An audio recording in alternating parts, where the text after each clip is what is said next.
Hey guys, welcome to the huddle on this rainy and dark Thursday morning, at least here in DC. And it sounds like up in New York, Dan's also got rain. Well, guess what? That means you know what I'm getting. That's right. Yeah. That's rain. Get ready for it. Here it comes. Right. Yeah, good times. Although I will say my grass could actually use it, so I won't complain. Today on the See, if show- you live in a concrete urban jungle, you don't really have to worry about that as much. Oh so. yeah, I guess that makes sense. Today on the show, we've got some big movement on the huddle meter for our matchup minute. Which way do you think it's going to go? I think the question is not which way, but how far do you think it's going to go? Yeah, we'll give you one guess Buckle up, on that baby. one. Yeah. How big's that wave?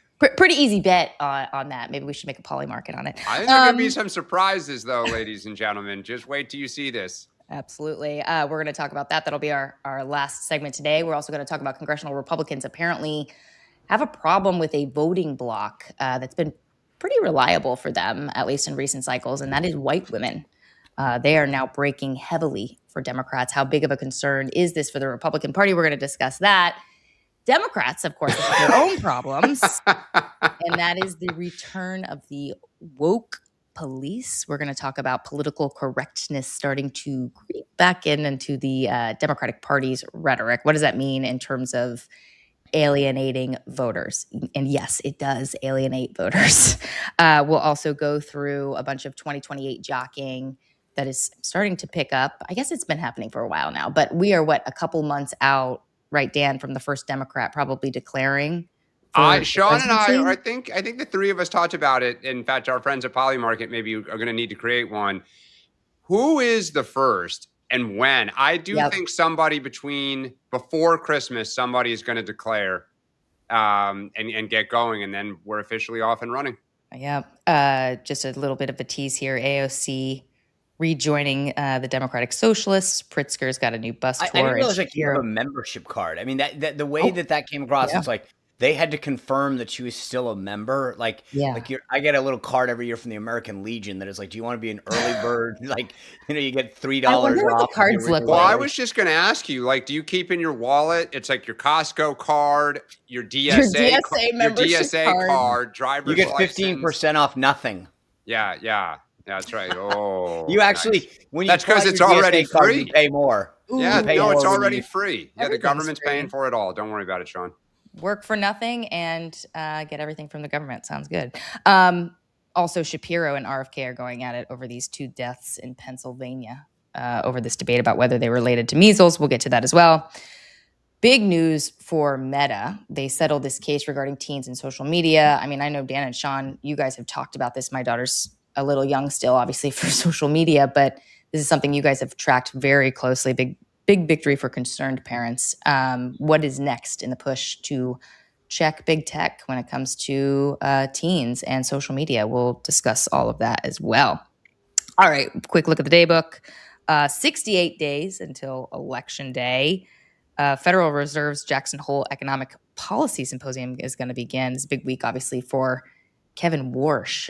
He's set to have a big speech of some sort, right? Yes. Yeah, there. And the big criticism of him has been that he's not talking enough about how he views the economy and economic policy writ large. So everybody's going to be sort of sitting on the edge of their seats to see what he says.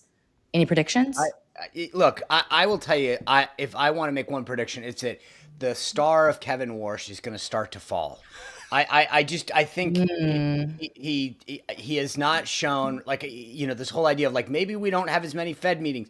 He is going to get scared of his own shadow, and people are going to realize that it's easy to audition for a role. It's tough once you get it. I just think he's in such a bind because there's Donald Trump and what Donald Trump wants. There's what Wall Street wants, and they're not aligned. And his job is to manage the economy, but he's a political, even though he's not a political appointee, he is a political appointee. Donald Trump appointed him, and if Donald Trump turned on him, it would get really ugly. So I'll be really curious to see how he tries to walk this fine line, given kind of the realities of our economy. At least he's in a beautiful place. The irony, of course, is that he floated the idea, at least from media reports, of having fewer meetings for obvious reasons. And then he heads out to this big confab of elitists to talk openly about the stuff that he didn't want to talk about at a public. it confounds me. And that's why I say, like, he is the one thing that to Dan's point is that you're taking a political job and you don't have the political resources, right? You're not getting a bunch of political staffers to come in and say, hey, this is smart, this is not. You're kind of winging it. And that's why I think that he is going to fall quickly off the high wire. At least he'll be in Jackson Hole when he falls off that high wire. Beautiful place. That's a good point. Not a bad place to be. Not a bad place to be.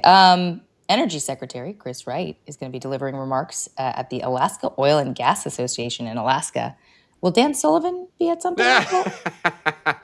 Oh, I mean, absolutely. I would think. I think so. Yeah. Absolutely. Yep. The Makes question sense. is how much of the headlines is going to be about gas prices in Iran and the trade embargo and the trade war with Canada versus what they probably want it to be, which is all the investments, first term, second term, Trump has made in domestic energy production and delivery. We'll see. Yeah, I was driving through town yesterday, and like gas prices were almost $5 again, and I was like, oh. That's not good. President Trump. By the way, someone aptly in the chat said, "Which Dan Sullivan?" There's Dan S and Dan J. Touche, my friend. If they both Mayhem. That would be amazing if they both showed up. If they both showed up, and it was like Dan Sullivan's. Both showed up. Would the real Dan Sullivan please stand up? And then you'll have two standing up because there are two. Okay. President Trump has a very busy day. 10:30 policy meeting, 1 o'clock signing time. Then he's headed to Houston, where he has the RNC reception. He's going to be overnighting in Houston. I didn't realize I was shocked to see that. Me too. I Space have shuttle. Yep. Yeah, but I'm also he's not a big fan of overnight trips, especially if he's not staying in a Trump property. Yeah. And I don't know this, so I'm just going to speculate, but I am intrigued as to where he stays. And if I had to guess, Four Seasons? Nope, the Post Oak. Really? Okay. Just a guess. Yeah. I mean, that Four Seasons in Houston is very nice, but is he? Maybe and that's obviously more down because he's only a Trump property fan. Do you have any sense if he can't stay at a Trump property? Well, you can't. Is he a Bonvoy member at Marriott? Or yeah, he gets points. He gets points. He's an ambassador elite. Okay. I would look. Here's the thing. It's also somewhat out of your hands. I mean, there's only so many places that can handle the president and the team that goes in. I'd be intrigued where that is. Maybe it is the Four Seasons. I got to imagine because of George H.W. Bush that this isn't the first rodeo that they've had to do something in Houston. Yeah, but that's been a while too. I would not want to be working there, man. The pressure, but also like him being a creature of habit, he likes things a certain way, right? And so if they're not, eek. No, Secret Service is having a rough week already. Yeah. Speaking of Texas, we got a poly market here. We've always talked about that Senate race, but Sean's flagged it. The governor's race. 86.1% think Abbott will win, 14% Hinojosa.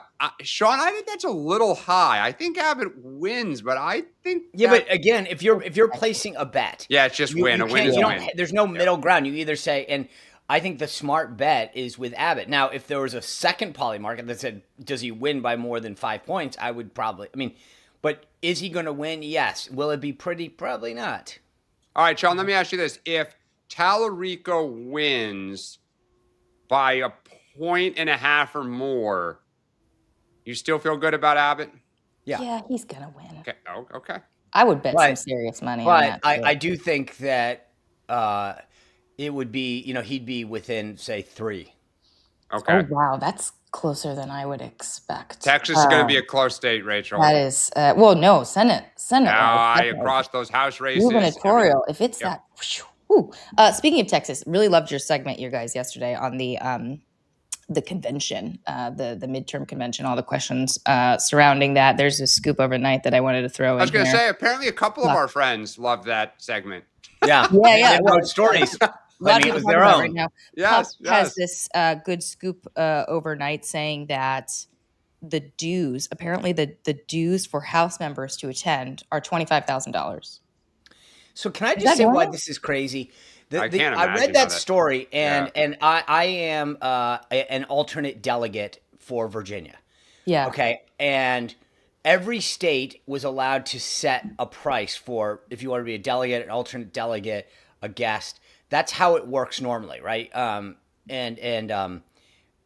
So there's not even close to that. So like, if I were a House member, I'd be like, great, just make me a delegate and pay a fraction of that. Now, again, each state got to set what their prices were. In Virginia, we're very reasonable. So it would, but I mean, I think it was like $1,000 to be an alternate. I think it was like $1,500 to be a delegate, something like that. So I was actually shocked that a member of Congress would be like, great, I'm going to pay $25,000 to go when I could be a delegate for my own state, probably at a fraction of that. Again, I don't know. Can't speak for the 49 other states and the territories, but it just seems like that's pretty excessive.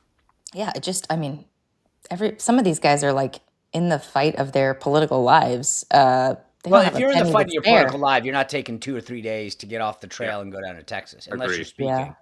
Yeah. It is going to be interesting to see who actually. The program, by the way, I was impressed. It's very on message. Like they've got, like if you actually go through, I tweeted it out. And it has an hour-by-hour breakdown of the topic and the theme. It's very well constructed, and they're highlighting a lot of these candidates. I think the question is just, are you going to get is the juice worth the squeeze? Are you going to go down there and get attention, or is it going to be a tree falling in the forest that nobody hears? Yep. All right. Before we jump into Republicans' problem with white women, just a word about gold, Sean. Yeah. Look, I told you guys this the other day. The funny part about gold. this. I love gold. I almost made that joke, and then I thought I can't make that, but you can. Which one? Okay. Wait. What's the? I missed the joke. Sean said. Rachel said, "Women like gold." Women like gold because I was talking about the women segment gold. Coming next and Yeah, gold. yeah. I like it. But I think the funny thing is we talk all the time about we get inside the political world. We've talked about Bessent, the trouble he's having. He's refinancing debt. Big story in the Wall Street Journal. And I read this report that we put out, the huddlegoldreport.com, and I was like, wait a second, we might have part of the answer here. The U.S. government owns more than 8,000 metric tons of gold, but on the books of the federal government, they only value each ounce at $42.22 an ounce. And I was like, wait a second, I bought gold. It's like almost $5,000 an ounce. And so I'm no mathematician, but I was like, this could be super helpful. The price of gold, when you look at it, it's just going like a rocket ship. And since 1934, that's when Franklin last reevaluated gold, changing the price of an ounce from $20 to $35. So that was 1934.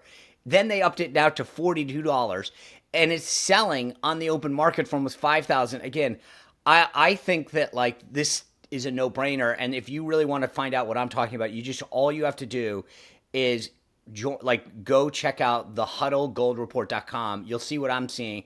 And I again, to me, this is a no-brainer. When you look at the trajectory of the cost of gold, it's going up, up, up, up, up. And we've got 8,000 metric tons of it sitting in a vault going, maybe we should be valuing this appropriately. So anyway, go do it. Just check it out. You'll find it fascinating. The huddlegoldreport.com. And tell me if you maybe put in the chat whether you agree with me or not. But this, to me, this is a no-brainer. And it makes a total sense that if we've got this asset, we should be valuing it accordingly. All right, just quick gold question. Rachel, are you a rose, yellow, or white gold? You can only pick one. White? White. Yeah. Sean? White gold. We know you're a big jewelry guy. What do you like? I guess the white one is the one that looks like platinum, right? Correct. Yeah, I think my wedding ring is white gold. Okay. I love how he thinks it. All right. Yeah. Curious. What about you, Dan? Yellow gold, classic. I can do classic too. I can do it all. Go well with your skin tone, Dan. Go well with your skin tone. Thank you. While you're reading that report about gold, you should also maybe, I don't know, have a little snack. And by snack, I mean like a steak from Omaha Steak. I guess it's not exactly a snack. You sound like our teenage boys. Yeah, I'll have a filet for a snack. Yep. Lately, I've been super into pork chops. Guess what I got out of the freezer this morning to thaw in the fridge to have for dinner? A pork chop from Omaha Steak. Just one? Just one. My husband doesn't. I love that. I just threw one little. I did the chicken this morning. Okay, so look at us. For breakfast? But I love the fact that you can do one. I love it. You thawed it. I'm thawing it. Okay, all right, got it. I did do the burger for breakfast a couple of days ago, but that's no pork chop for breakfast. That's a line that I will not cross. It's great stuff, guys. as a premium sort of restaurant graded meats sent straight to your door. Best part about it, we've talked about it on the show, individually packaged, which Yep. is great when you have very different taste from your spouse. My husband eats Well, like a you only 12-year-old want boy. So naturally I'm cooking something that's a little different than he's having. So he will probably have the hot dogs, the beef dogs. You guys have had Oh. those, right? Yep. I got 2 more today. Okay, so I have not had those yet. Chicken, hot dog, Sean, way to go. Yeah, My good lunch stuff. and dinner. Yeah, so everybody, if you haven't tried it yet, go to omahasteaks.com. Use our promotion code HUDDLE. You'll get $35 off. That is a fantastic deal. As part of this, we were sent a box full of all these different premium cut, proteins. I'm now running out of them. So this week on my to-do list already is to go to omahasteaks.com, and I'm going to use our code HUDDLE for $35 off. The big thing they're touting right now is the Burger Perfection Filet. It's 20 premium steak burgers for less than $80. It's a fantastic deal. I personally am going to go for the bundle that includes all these things: the pork chop, the burgers. I haven't tried the seafood. I might do that. And then there was something else I wanted to try that I haven't tried. Do they? I'll just have to go look at the menu. Anyway, omahasteaks.com. Promo code HUDDLE, $35 off. It's a great deal. Great deal. All right, let's talk about Republicans and women. Okay, so top of playbook today says this: Republicans have a white and married women problem, and it obviously is freaking out a lot of Republicans. By the numbers, Democrats have an 18-point advantage right now on the generic ballot. That's according to a bellwether research pollster who apparently specializes in polling women. And for context, in 2018, Democrats flipped 40 House seats when they had a similar advantage with women. Among white women, Democrats are ahead 47 to 39%. And again, for more context, back last cycle for the House, Republicans won white women 55% to 44%. And in 2024, or the cycle before that in 2022, they similarly won. So this is now flipped. I will say, though, that I feel like I'm having a little bit of deja vu, to be honest, to 2024, because I remember all these stories and the sort of freak out about President Trump having a huge problem with women. And the prediction was, this is going to tank him, like he's done. He can't win without him. He ended up juicing the male vote and ended up winning the popular vote, and he was just fine. Obviously, this is a very different situation. The political winds are against Republicans. Trump is not on the ballot. But I guess I'm wondering, Dan, is this as significant in your eyes as, the media is sort of making it out to be? Yes, I think it is, because you heard in focus groups in 2024, and Sean and I talked about it at the time, where there were women that were frequently saying, hey, I'm frustrated about Roe v. Wade being overturned, but I don't like the woke in my kid's school. Or frankly, the number one issue was the economy. We're immigration too at the time. And so Trump was on the right side of the issues that they cared most about. And so he did kind of win enough, as you say, or lose by a smaller margin to ultimately pull it out and win the popular vote. This time, though, as this story, talked about, Trump is on the wrong side of what they're still incredibly frustrated about the economy. They're not happy with the war and gas prices, which obviously relates to the economy. They're not happy about tariffs, and they're not happy about kind of his vanity projects, because they feel like you're not talking to me about my problems. And so I think there is both qualitative and the quantitative data that backs up that he has a problem and the party has a problem, and they're not aligned and talking to them. They're talking to other issues. Just to fill in some of those numbers, 68%, according to this pollster, 68% of women oppose construction of the ballroom, 63% oppose tariffs, 61% oppose data centers in their states, 55% oppose splitting the MMR vaccine into 3 shots. Yep. Sean, what's your level of concern looking at these numbers? So the issue matrix is sort of like, and we'll get to this in when we get to the Meta lawsuit, because to me it's like it's a guidepost to candidates, which is this is where the ball is, go there, right? And this is what frustrates me. We'll talk about it when we get to the Meta settlement, but it's like this is what you should be talking about. You're hearing their frustrations on a lot of fronts, and what kills me is at our side. I had conversations with some members of Congress the last couple of weeks, and they're all like, oh, well, it's not as bad. And telling someone that they're feeling, whatever they're feeling, isn't real is just stupid if you're a politician. You may not agree with it.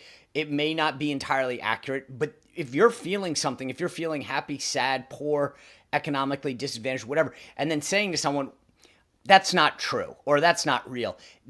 Again, it doesn't matter whether you're accurately, if you're right or wrong based on some economic feeling. Like, your job as a politician is to feel the pain and to say, I get it, and that's why I'm working hard on this.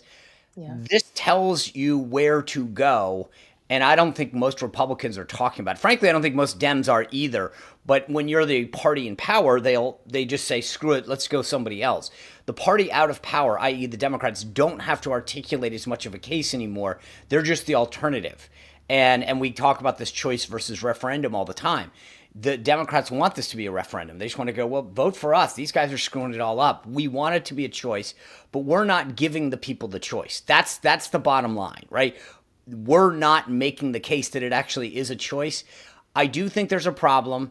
I will say, and the funny part is, when you break down some of the issues, as they did in this poll, some of the things are unpopular with women writ large, but popular with Republican women. Yeah. That's a difference. So, the MMR thing you're talking about. No, well, immigration, glyphosate. Yeah. But look, I think that it's all over. We'll talk about this later, but it's the thing that we mentioned Texas, and there's this big issue with beef right now. The president did 30%. We were texting this morning about this. Okay, yeah. But here's my point on this, and this gets to the poll. The president did that the other day, and granted, there's a whole separate discussion you can have on whether you're pitting ranchers and farmers and producers against the population, consumers, yeah. But the president and the administration was clearly trying to address an issue that said, okay, you're going to the supermarket. Here's my point. What else? You got beef. Okay, I get it. And there's that subset argument. Who did it help more or not? But what about housing? What about electricity? Your goal right now is to just be every day saying, I'm trying to make your life better and cheaper and more affordable every day on something. And again, this is where the policy people and the media and the press guys always go at it. I don't really care how real it is. You need to be saying something every day that addresses something in someone's life to make it more affordable. And I get it, 99% of the things may never happen, but that's politics. Just start talking about it. They did this one thing on beef, and then there was no follow-up. It's a shot in the dark. It was like, we're trying to make the beef, and again, no follow-up on that. But then every single day, I would be saying, I am proposing the Federal Housing Finance Authority is going to look into this because we want rates to go. It's the same thing when there's a gas price spike and the government comes out and says, we're looking into price gouging. Price gouging. They all know that that's not real, but they want to act like they're doing something. And so why are we not, as a party, coming up with 50 ideas to throw at the wall between now and Election Day, saying, here's all the ways we're going to try to help make your life better? It's not there. Yeah, definitely don't hear that. It's not just women. I think it's all over. I was going to say, this doesn't seem to me, I mean, it's the issue. It's not, the gender thing. It's just like, speak to the issue that everybody cares about and you'll do better with women. Dan, final thoughts on this, and before we go to the Dems have their own issues here. I'm going to be really curious to see how this convention coming up, addresses this stuff. Because I believe the Republicans have the same exact data in their own numbers, and the clock's ticking. Like, literally, early voting starts in a month in some states. Yeah. All right. Let's go to the Dem side of things. Top of Axios, my former boss, one of my favorite former bosses, Mike Zappler, has a piece about Democrats' political correctness problem sort of rearing its head again. Maybe we should call it woke 2, per AOC's reference to woke 1. Let's see here. Unhoused people rather than homeless. Criminal justice impacted individuals rather than criminals. Substance use disorder rather than addict. And my personal favorite birthing people rather than pregnant women. Now, some Democrats are realizing that this alienates the working class. Okay, so you have a few people. Governor Andy Beshear of Kentucky says we need to talk more like normal people. Newsom has said people need to be more, quote, culturally normal. Rahm has gone on and on about this, talking about how you need to ignore the culture police. And Slotkin says you need to speak like you're in a factory line, not in a faculty lounge. But other Democrats are making these faux pas, including, by the way, Newsom, who says you should talk normal.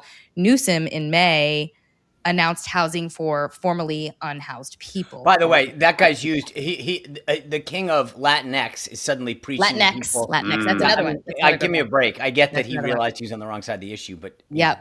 And Cory Booker had a resolution in January for community health programs helping birthing people. I literally hate that phrase. Like, can we please, God, just banish that phrase? That is the worst phrase ever. Okay, it's just insulting to women. Okay, Dan.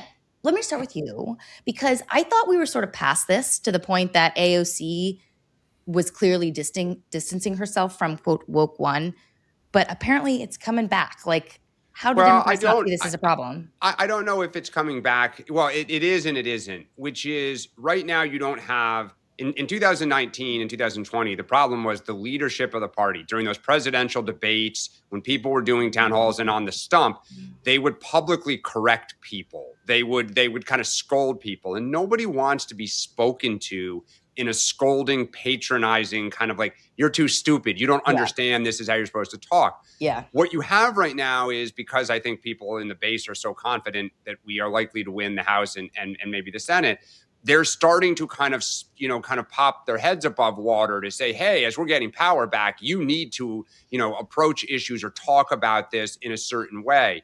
What I'm going to be really curious about, literally, you just said her name is AOC, because she knows how damaging this was. She knows how damaging it would play to stereotype for her. This is where you're going to need some progressives in the party. You can't have people next. I'm going to assume the first debate, Sean's probably May, maybe June in the 2028 presidential, June or May of 27. You can't have candidates on stage on camera lecturing other Democrats about how you did not use the right phrase, and people are all kind of raising their hands or apologizing. That's when people say, oh my God, you guys are, weak, woke, and too crazy. There's a level of just ridiculousness to it, right? Like, what is... Totally agree. Someone's homeless, they don't have a home. That's not insulting. That's not like... I just don't understand, but it's like they're unhoused. That's just not even a word. It's stupid. Try not to hurt somebody's feelings, which is absurd. It's ridiculous. This is the level of ridiculousness.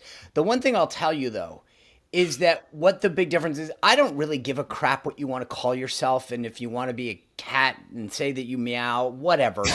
But what I hate is this sense of, and we saw this during the Biden administration, that if I don't call you what you want, then I'm in trouble. I get censored. I get canceled. I get fired. Like, I listen, I'm from a conservative libertarian perspective, I don't really care what you want to call yourself, but don't tell me what I need to do. And that's where the line is. And I just, if the Democrats want to go down this party, but what I actually do care about, and this is why like the election matters, is if they do get back into power, this is all coming back. The only reason that we had this huge turn is because of Trump. If Kamala Harris got elected, we'd be still going down this whole thing about, everybody's pronouns and what you can call someone and not, and you'd be getting fired and canceled if you didn't abide by it. So Donald Trump is the firewall on this cultural wokeness. And if we don't do it, the universities would be going further. Corporate America would be going further. You'd be required to fill out all forms in sort of a gender way. I mean, I hope people, when they go to the ballot box, remember what it was and what it can be. Well, and this is the challenge where Republicans want to make it about the cultural issues, right? They want to go back to this stuff. And I think it goes to the conversation we had to start, which is if you're talking about impeachment and word police, you're going to repel voters. They're going to be like, oh boy, to Sean's point, if we give you power back, you really want to talk about this nonsense, not my life and gas prices and kind of trying to make my life more affordable. So, but I will say, because Sean, you and I talked about this, and I think Rachel on Tuesday, This is where Abdul El Said was so good on Jesse Waters. Those two talked like guys in a bar, right? I mean, the language they used, the way they cut each other off. I think they might have called each other bro, like yo, bro, at one point. I think they both said it to each other. But like that's how, the regular person would speak. They weren't talking like politicians. And, Troy Jackson, that ad, you don't hear the candidates doing this. Whereas in 20, you had candidates literally in ads talking about their, how proper they were. Yeah, super fascinating. Quick question on this. What is the most offensive woke phrase, like woke police phrase that you guys? Oh man, I got to go look at these again. I mean, there's competition. Yeah. I tried to get that out of my head. I don't even know. There's just, I will say, I think we'll side with me and say birthing people, because that one is the worst. Birthing people to me is probably up there. It's just so, again, it's ridiculous. It's silly. It's unscientific. You just can't.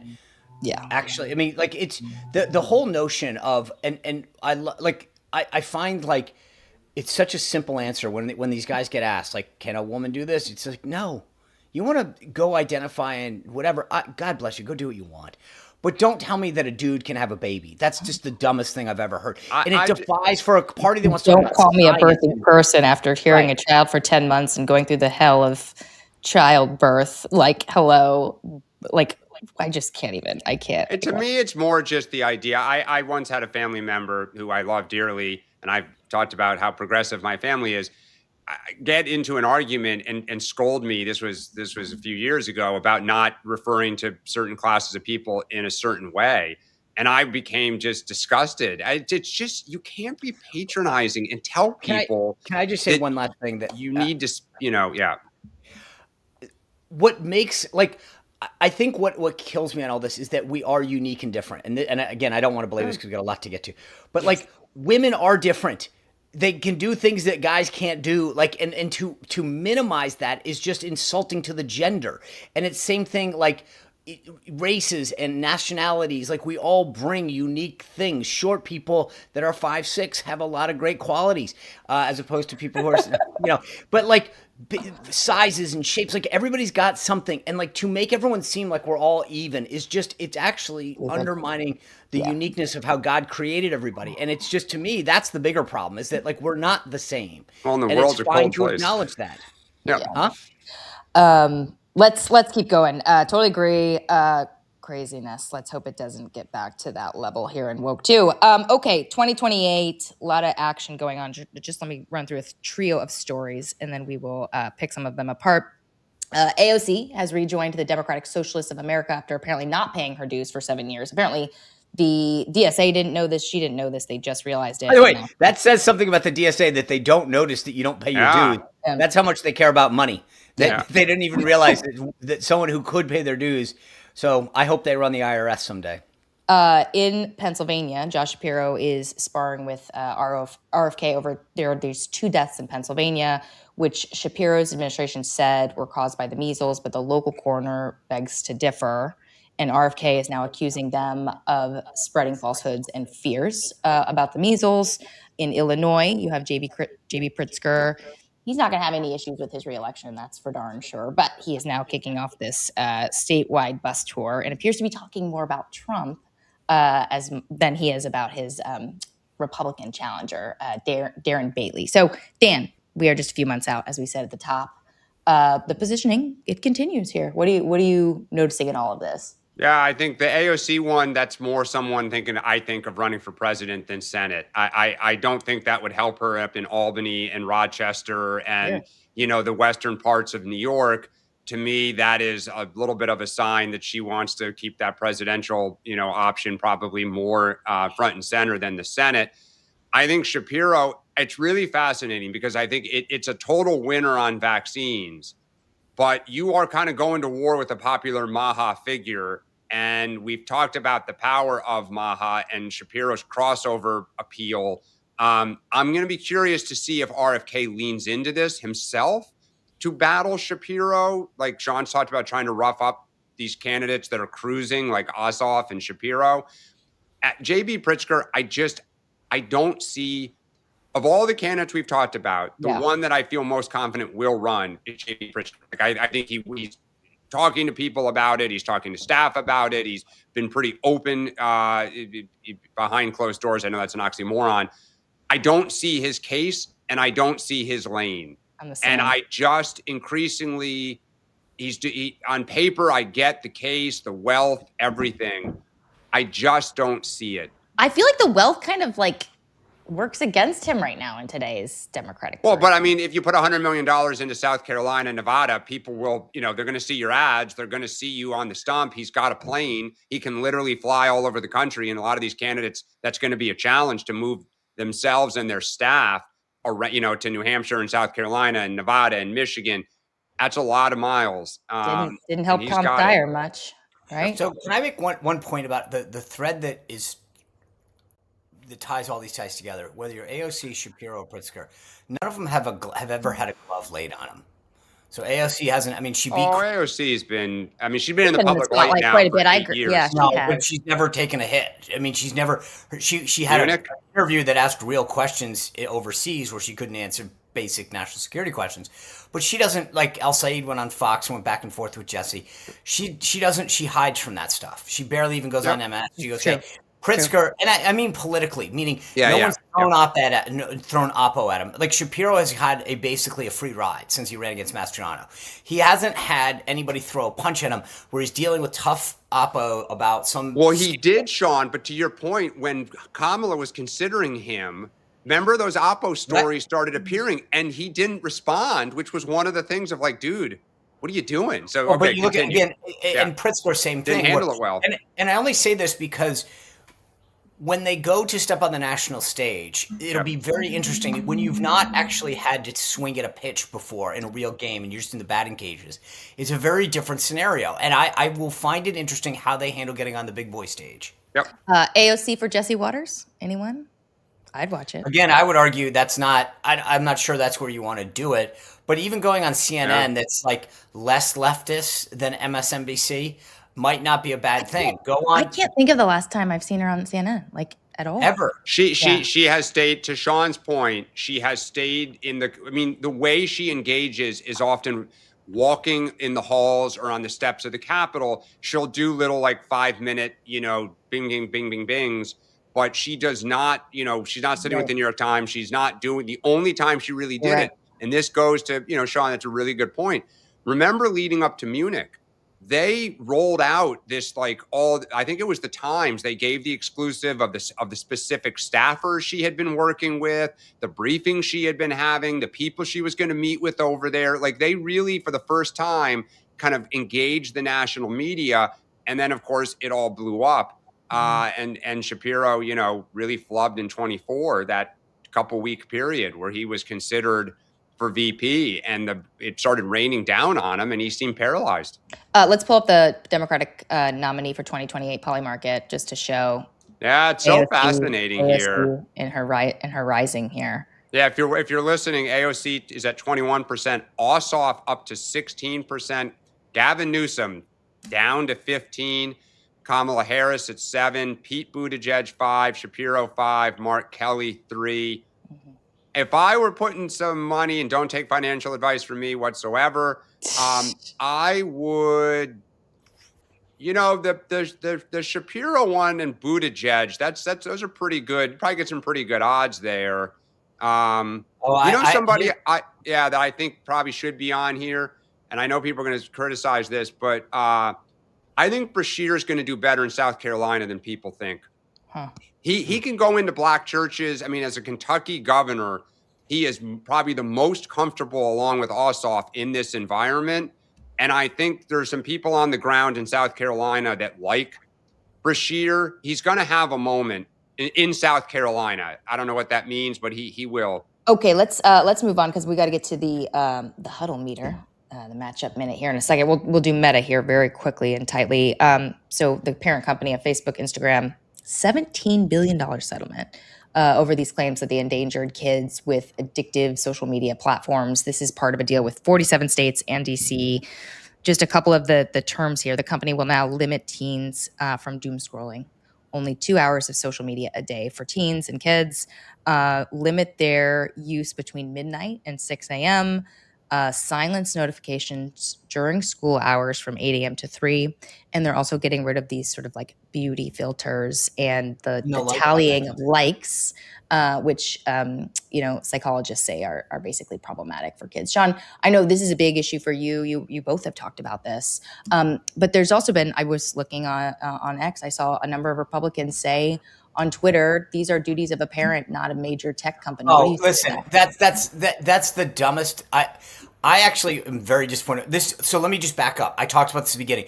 This is something I can't believe that more politicians aren't grabbing a hold of. You talk to any parent of teens right now, one of the biggest issues they have is their kids scrolling nonstop, being addicted to their phones, being influenced by their phones. It's a huge issue with mental health, suicide, body issues, and I cannot believe the number of politicians that haven't said one word about this or pushed back on it even. Yeah. But like this gets back to, we did a whole thing about women's vote. You talk to mothers that are dealing with this in their cars and their carpools at breakfast time. Like, no parent, but especially the moms are dealing with this.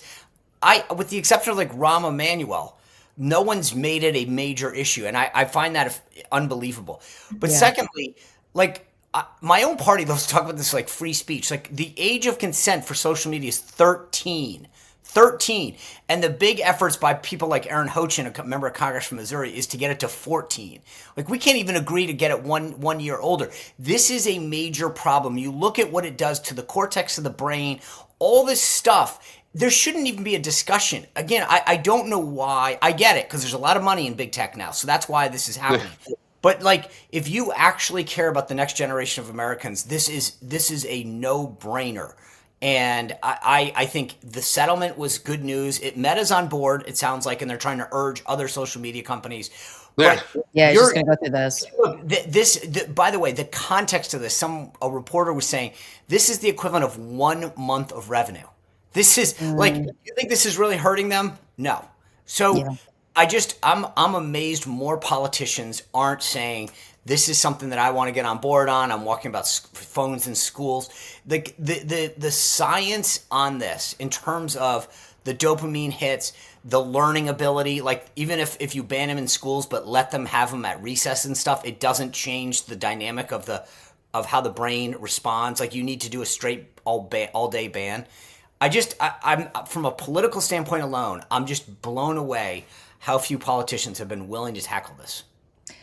You mentioned Meta has a full paid ad out today in the New York Times, headlined an open letter to TikTok and YouTube, urging them to join with them in these restrictions here, trying to share the blame here, obviously. Right.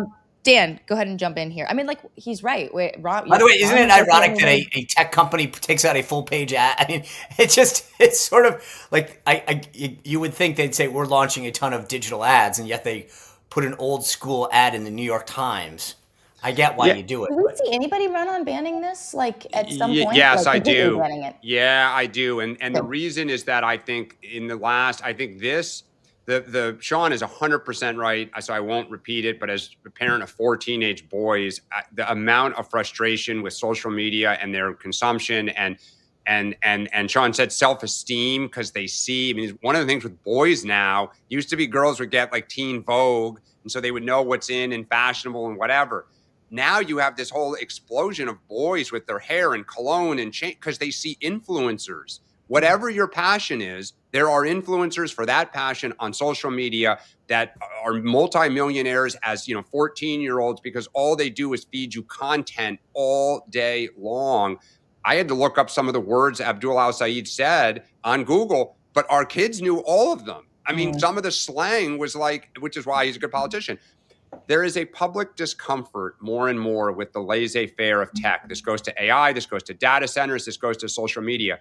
Somebody is going to run on bringing to heel an industry that feels out of control. All right, let's move to the Senate matchup meter here. You guys know the rules, 1 minute total for these 9 races. We're going to start with Dan this time instead of Sean. Okay, I'm pulling up my map too. Okay, we're just going to jump right into Alaska. Dan wins. Dan Corbin, incumbent, versus Mary Patola. Go ahead. Still feel good. I have it at -1. Another poll came out. Mary Patola leads. Dan Sullivan, the Canada stuff is really not good for him. I still feel good about this one. Yeah, I kept this at a +1. You've got a top of the ticket, a gubernatorial race that is largely a runaway. The House race is the same, so it's going to be hard to see how people break away.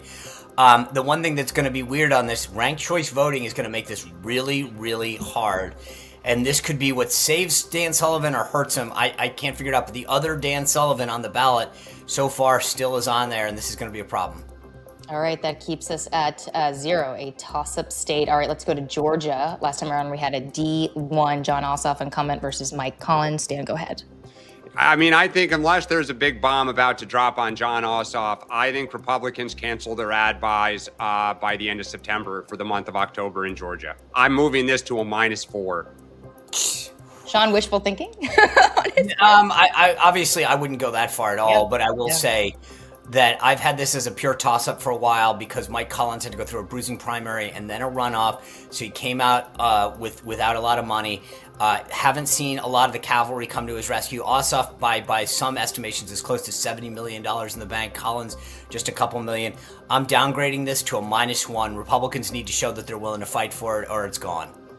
Oh, there we go. That averages out to Who would have thought 2.5. Wow. in January of 25 we would have Georgia as almost off the board for Democrats? That's amazing. Yeah, truly fascinating. Okay, let's go to Iowa. Ashley Hinson, Republican versus Josh Turek, the Democrat. Last time around, we had it at Republican 0.5. Sean or Dan, go ahead. Dan. I'm keeping this at 0. I almost moved it to -1. I think the only thing saving Ashley Hinson, the entire GOP is utterly freaked out about this entire state across the board, governor, Senate, and multiple House races. The amount of money that's going to be, this may see the most money of any state in the country. Sean? Yeah, I've had this at a +1. I'm keeping it as a +1 because it's in cheap gate. Republicans are going to come in, swamp this thing, and remind people that they're Republicans. The trade stuff's not helping. The beef stuff's not helping. When you got a problem on the governor's War's side, not helping. The governor's race is a problem. But I'm telling you, we're going to pull this one out. It may not be pretty. Ashley's running a great campaign. She's a strong candidate, great record. But this is going to, when we pour the money into the state, it's going to go back to closer to where it should be. I'd watch the top of the ticket there at the gubernatorial race, but this stays a +1. I think Sean just had that money now. Sean had too many other races that he's moving. Stay tuned. So that's why this stayed. All right. That remains at Republican 0.5. Let's go to Maine next. Troy Jackson, the Democrat, challenging Susan Collins, the incumbent. Last time we had our 0.5. Go ahead, Dan. I'm moving this from a 0 to a -1. I think Troy Jackson, look, the conversation right now is still in Maine about Donald Trump and about Susan Collins. There is no conversation anymore about Troy Jackson. As long as this is about Collins and Trump, Jackson's going to win. That's a good point. Sean?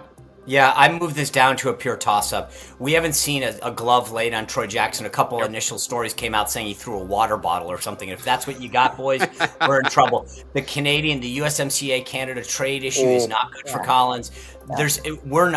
I haven't seen anything positive. If Dan's right, if this defaults to just a generic thing, she's in trouble. But this will be whether she can get that turnout machine going.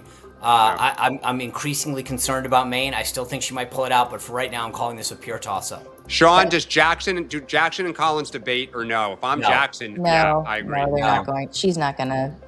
No. That puts us that goes from R 0.5 where we started to D 0.5. So there you go. There's a flip. All right, let's go up to Michigan. Abdul El-Sayed versus Mike Rogers, a Republican. Last time we had it, a Republican 1. Dan, go ahead. Yeah, I'm going to keep it at a 0. I want to see a little more evidence. Look, this is tight. I think Abdul El-Sayed, if it's today, wins by 1.5. The top of the ticket, the governor, the Dems running away. I think Abdul El-Sayed may pull it out. And I will note, he has said now publicly yesterday he does not plan to campaign with Hassan Piker. He is that's so rich. That's right. Yeah, he did say that. Mm-hmm. That's right. He's inching away. Yep. Wow. Profile encouraged, baby. 69 days out, he says, I can't campaign with a guy who said American deserves 9/11. Look, this is the first time I've ever moved a race 2 notches, but this is not in the right direction. I'm taking this down to a pure toss-up. There has been nothing that showed that they can make people like the El-Sayed. Rogers should be up. He's not. This is a problem. He has been largely silent. He's not getting the MAGA base fired up about him. This is a pure toss-up. I hate to say this, but I kind of agree with Dan on this. Right now, if the election were held today, I think El-Sayed pulls it out.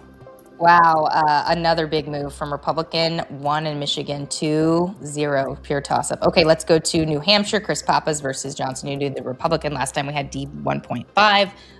Dan, go ahead. All right, I'm keeping it at -3, even though I moved us up to -4. The one thing that just makes me nervous about this is Sununu's still a good politician. Yeah. And this is a race where I do wonder if it will tighten a little bit in the next, month, and there's a little bit of Dem money that has to go up there. So keeping it at -3 because it's such a good Democratic year, but Sean? Curious. I for similar reasons, I'm keeping this as a pure toss-up. I think Sununu's got a name, a great candidate. As I've said before, New Hampshire is a game day voting state. There's not a lot of early votes, so who can actually build a good machine, get them to turn out? Anyway, I got this as a pure toss-up. I'm keeping it there for that reason until I see other evidence. All right, it remains D 1.5, where it has been for like the past 2 months or something that we've been doing this segment. All right, let's go to North Carolina. Roy Cooper, Democrat versus Michael Whatley. Last time around, we had it D 1.5. Dan, go ahead. I moved it to -4. This is another one. I think the ad buy gets canceled the end of September for October on the GOP side. Roy Cooper, who would have thought this one too, that this would be off the board by this point for Republicans in the Dem column. Sean? I've had this as a pure toss-up for a while. I'm not as going as extreme as Dan, but I do think it goes down to it. It's definitely a lean Dem right now. The cavalry has not come through for Whatley. He got in this race because he was, told that we're going to have your back. We are now 69 days out. There's no money flowing into North Carolina in a substantial way. I still think it's not off the board by any means, but somebody needs to show that they're willing to spend money, get some votes out, whether it's an issue group, MAGA Inc., the RNC. Someone needs to come to Whatley's rescue and put a glove on Roy Cooper, because right now, no one's talking about issues that are going to make people move away from him. I got it as a -1. That puts us at D 2.5. 1.5, yep, 1.5. Okay. Oh, there it is, 2.5. We were D 1.5, now we're D 2.5. Big movement for Democrats. That Michael Whatley is working the phones right now, asking for some money. Okay, let's go to Ohio. We had it at toss-up last time. Sherrod Brown versus John Husted, the incumbent. Dan, go ahead. I'm keeping it at -1. I almost moved this to -2. Democrats are getting more and more bullish that Sherrod is kind of inching away from that 1 or 2 point lead to a little bit bigger. If Iowa sees the most money, Ohio may see, this Senate race may see the second most amount. Sean? Yeah, I've had this as an R+1. I still think we pull this thing out. I'm getting concerned about the top of the ticket. The Ramaswamy campaign is nowhere to be found. I do think because J.D. Vance cares about being an Ohio guy, he's going to get there. There's going to be some money poured in. The Republicans are not going to get the slide away. Sherrod Brown's got a lot of baggage on him because of votes he's taken in the past. We pull it out, it's going to be close. I'm keeping this as a +1. Sean, who's in Ohio more in the fall, Vance or Trump? Vance. Both. I mean, you think both are there a lot? Okay. Enough. Okay. All right, let's go to Texas. Last time around, we had it Republican 0.5, James Talrico, Democrat versus Ken Paxton. Dan, go ahead. Yeah, I moved this from a +1 to a 0 I'm still there. I am just really surprised. Ken Paxton cannot move the needle. Republicans are so disgusted or are frustrated by him that tells me something, that they see the same data Democrats do. I think, Sean, you've said this off air here. I think Democrats are going to rush money in the last month. They have to. That's the only way you do this. You do a sneak attack and try to do this. I've kept this as a +1 for those reasons. President's down there today. They understand how important this thing is. I talked to some very, very senior Republicans down in Texas. They're worried about this. They're worried about the Senate race. But they will come together at the end and pull this out. It is not going to be pretty. It's not going to be cheap, but we pull this out. All right, let's pull it back. And by the way, I keep seeing some of the notes in the chat where people are saying, oh, the RNC is going to come in. When? We're 6 days out. It's like September. Guys, this is not, we're getting to the point where the die is cast, and this is the hard part of turning the ship. Yeah. So last week we had Republicans at 51 seats, Democrats at 47, and 2 toss-ups this time around. Big movement here. Republicans 49, Democrats 48, with 3 toss-ups, all moving in the direction of Democrats. And I will say, too, because we've talked about whether to add states, just 2 things I'll flag. The beef issue in Montana is real. I am very curious to see if that state, if money is going to go in there. And our friend Darlene Graham, I think 2 polls out this morning, she is tied in the general election. Yeah. Well, there's a couple others, the Nebraska race, the Kansas race. I think we'll end up pulling out. But again, you do not want the map expanding in this direction. For everybody who felt bad because of that, go watch my show from last night. We went district by district. Republicans actually in the House, I made this point yesterday, when you push those toss-ups one way or another, Republicans get to 218. Dems are still short of it. So I actually think the irony is the House might be our firewall. Amazing. Let's look at the, we have a poly market on the Senate, I believe. Which party controls the Senate? Look at that. Poly market, by the way, tracks our huddle meter. Look at that. People are becoming slowly moving in that direction. So we're dead on where everyone else is too. Yeah, super fascinating. All right. Well, let's take a few questions. We've got some time. All right. Here we go. Bixby 9797. Question: will Beto come out in support of Talrico and campaigning for him in Texas? And will campaigning for him in Texas help or hurt? Should Talrico keep him, Harris, and Sanders away?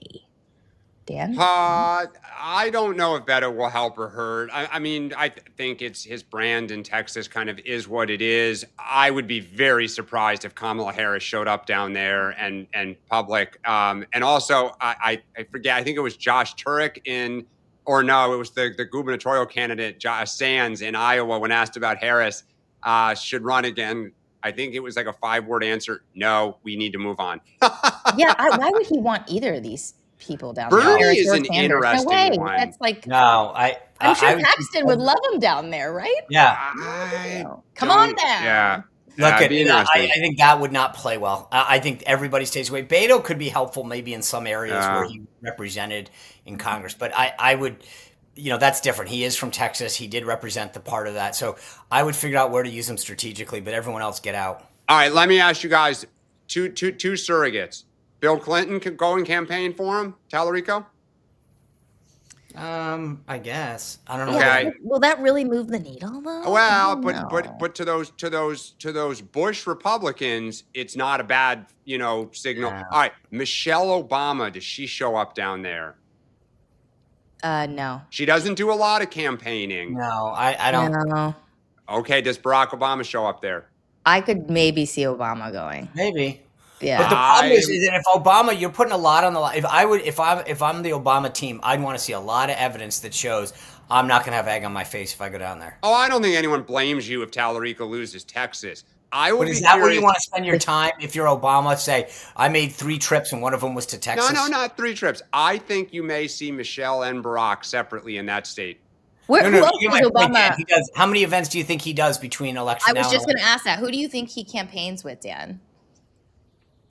I'm looking at that Senate thing. Mm-hmm. Like, does he go to campaign for? Apparently, he was one of the first people to call El Said. So I asked this at the time. Who campaigns with El Said? I don't know if they're going to go touch that. We'll see.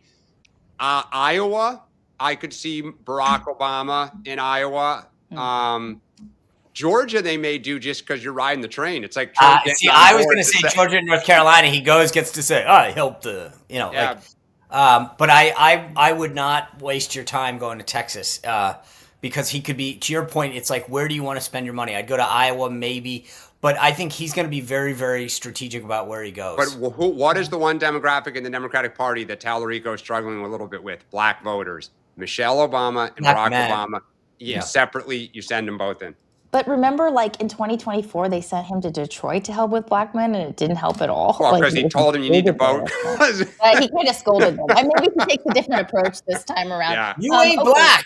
That's right. Maybe just send Biden. Let's go to. We have time for one more question. Let's do it.